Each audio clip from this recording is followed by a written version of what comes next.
un témoignage un peu plus affectif que les autres, puisqu'il est non seulement votre avocat, mais il est aussi le parrain de deux de vos enfants. Oui, il vous connaît bien. Oui. Il vous connaît bien. Alors justement, je voudrais terminer par cela. Dans votre livre, sur votre vie privée, vous êtes d'une très grande pudeur, au point même de parler de vous en disant la candidate. Vous ne dites jamais je. Vous dites la candidate n'a pas trouvé l'épaule où poser son front pour se lâcher, pour pleurer quand c'était dur, ou pour rire dans les moments joyeux.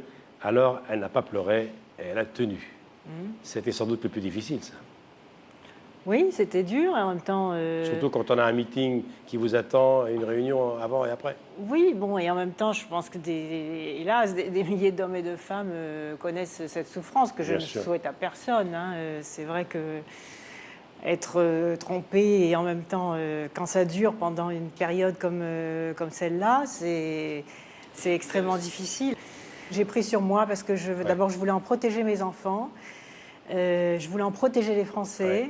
J'ai pas voulu exhiber ça pendant la campagne. J'ai donc gardé cette épreuve pour moi. J'ai trouvé des appuis pour pouvoir surmonter ça. Et en même temps, la page est tournée. C'est aussi très difficile de mettre fin à 25 ans de vie, d'avoir pourtant tout fait pour sauver un couple. Moi, j'ai des valeurs assez traditionnelles de fidélité, de famille.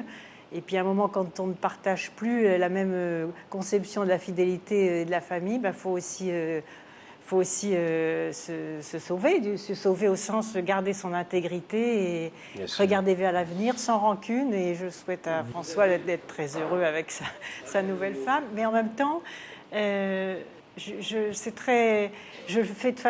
le dis dans mon livre de façon très pudique. Et en même temps, à vous, je peux le dire, c'est vrai que ça a été extrêmement dur. Et ce qui m'a sauvée, c'est de continuer à penser aux Français qui attendaient que je reste digne, que j'incarne la fonction présidentielle, que je continue à penser à eux, à leurs espérances, à leurs espoirs, et que finalement mes problèmes intimes étaient à surmonter pour toujours... rester à la hauteur de l'attente des millions de gens, de ces 17 millions de gens qui étaient là. Et je vous le dis, d'en protéger mes enfants. Et puis quand le moment de la liberté est venu, voilà, même si on a réessayé beaucoup de choses, j'ai repris ma liberté parce qu'il fallait aussi là que je reste debout. Justement, sur ce point-là, vous avez longuement hésité avant d'annoncer au soir du second tour sur la radio d'État que vous et François Hollande, vous aviez décidé de ne plus vivre sous le même toit. Vous avez longuement hésité avant de faire cette déclaration. Et pourquoi vous l'avez fait au soir du second tour? Oui, vous faites bien de me poser cette question parce que ça a été un piège, une manipulation médiatique.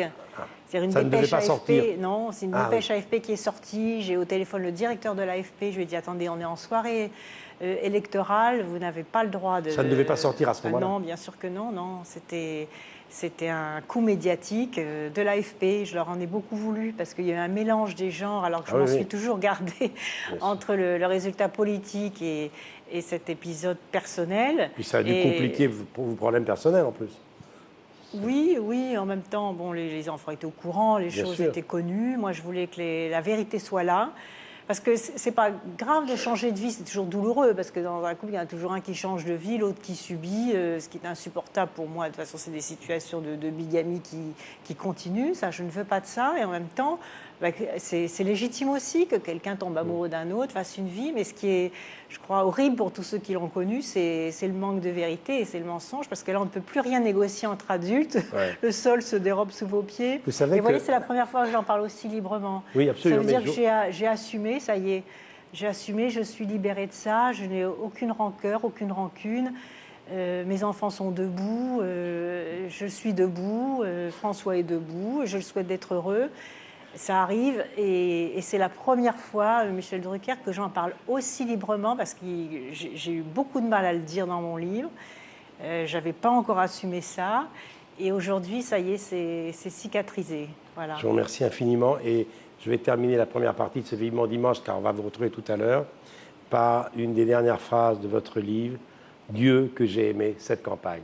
À tout à l'heure, à 19h.